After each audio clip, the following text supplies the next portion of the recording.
Hello again, viewers, and greetings, fellow space travelers. This is Thorn of Night, and welcome to episode 31 of my almost comprehensive bee breeding guide. In this episode, we are going to take a hike over here to past the barren branch to go on to the hostile branch. It's not as bad as it sounds, though. But because it is off of the barren branch, you are going to obviously be dealing with some less than ideal conditions. But that's because of the bees themselves. There are 3 bees added by this branch, and they include the decaying, the skeletal, and the creepy. If you haven't guessed, hostile, creepy, skeletal, these deal with things related to some of the hostile mobs. And the bees from this branch are added by extra bees, and they do like the desert. They need dead bushes as flowers, so you'll need to get some shears, get some dead bushes, or plant the apiaries near the dead bushes. And the 3 different bees have 3 different effects. The skeletal bee has the effect called skeleton. What this does is it spawns, you guessed it, skeletons. As long as you are within its area of influence, its territory. I believe it's 9 by 6 by 9. I'll have to double check that here in a bit. The decaying zombie has the effect zombies, or the decaying bee has the effect zombies. And that obviously will spawn zombies, and the creepy effect will spawn creepers. Now, as long as you, the player, are not within the range of influence, the territory of the bees, they will not be spawning these things.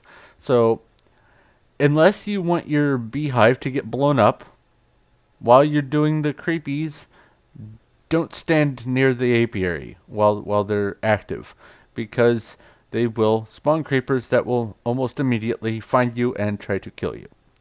But let's move on over here. There are some interesting outputs that you can get from these bees. They are from the barren branch, so you are likely to get this barren comb, which just gives you beeswax and honey drops. But more importantly, each bee will give its own type of comb as well as the barren. The decaying bee will give you this stuff called rotten comb, and when you run it through a centrifuge, you can get beeswax and honey drops and rotten flesh. The skeletal bee gives the skeletal comb, which will give you some bone meal. And finally, the creepy bee will give you powdery comb, which gives you gunpowder.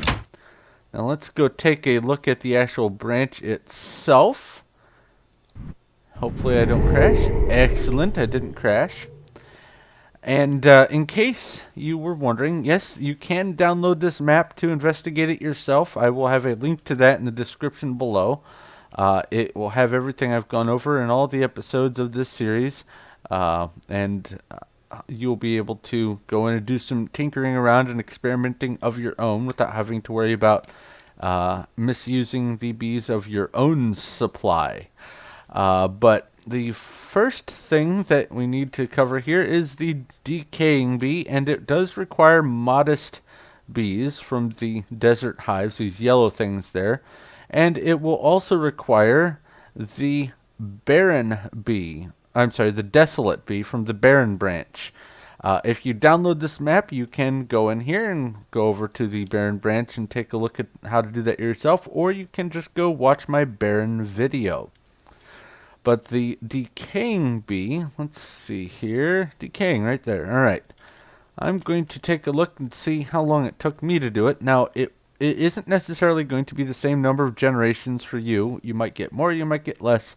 It's kind of random chance there. But let's identify this. All right, that only took me 1 generation. And just from curiosity, let's see how different it is from a purebred. Pretty close, actually. Got some minor discrepancies, but that's okay. Now, one thing I guess I should also notice is the decaying, or the bees in this branch can work at night. They can work in the rain. and they can work in caves. So you have that going for you. I will leave these here in case you want to examine them yourself.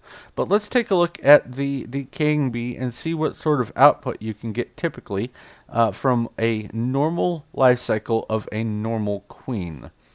You can expect to get one drone out of each one, so it's not going to be too useful breeding these for large quantities of bees. But you can get this rotten comb here. And I don't see any barren comb there. Now, a stack of rotten comb won't get you much of the beeswax or honey drops, but it will get you almost a stack of rotten flesh. Moving on to the skeletal bee. It will require a desolate bee, which you got from the barren, but it will also require an austere branch bee called the frugal. And if you need to know how to do that, you can go watch my austere video, or you can just jump through this book and take a look at it yourself. But the frugal is a level 5 bee, and what that means is it is 5 steps away from a hive bee. You've had to do 5 different breeding things to get to the frugal bee, and so therefore, since the skeletal bee uses a level 5 bee, the skeletal bee is a level 6. That's what my number reckoning is about on here. But let's take a look at what we got here. Skeletal princess, excellent. And let's see how long it took me to actually get that one. Just one generation again. All right. And once again, it's not quite the same as a purebred, but it's sort of close. And you can breed out the differences and get a purebred bee. You just have to do a lot more rebreeding and to have some patience. But let's take a look at the output from the skeletal queens. You can expect to get, like I said, a drone. And here's some of that skeletal comb there. And some barren comb as well. This one looks like you can stand to get an average of at least one comb per bee. Or per queen for a regular production cycle.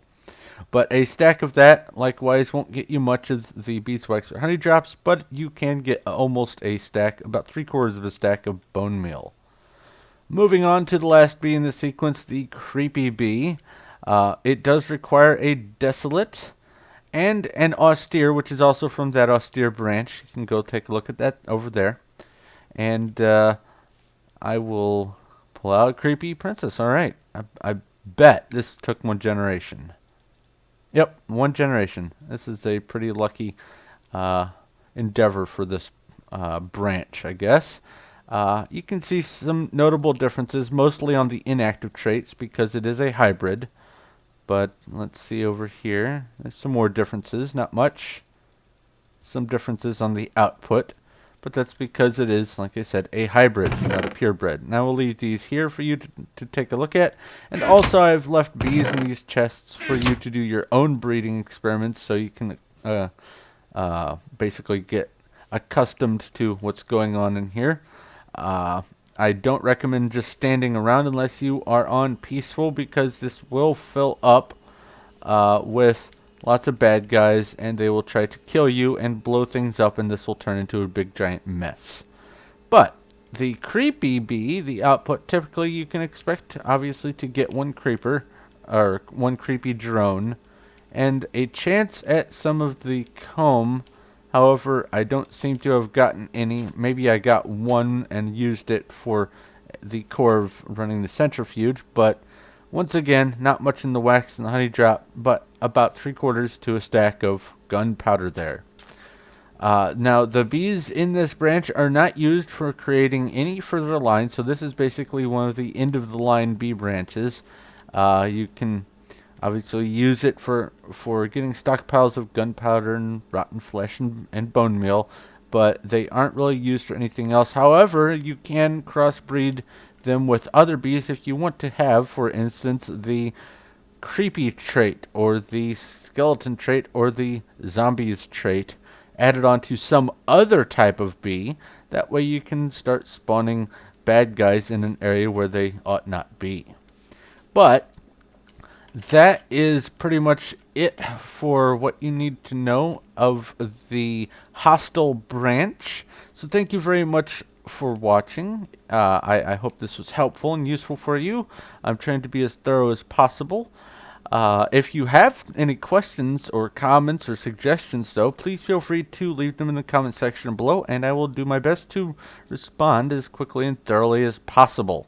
Also, if you like this video and like what I'm doing here, please feel free to give it a like. I do appreciate that a lot. And if you haven't already, go ahead and subscribe so you know when my future stuff comes out. But this is where I'm going to have to go ahead and wrap up. So thank you once again for watching. This is Thorn of Night, and I will talk to you later.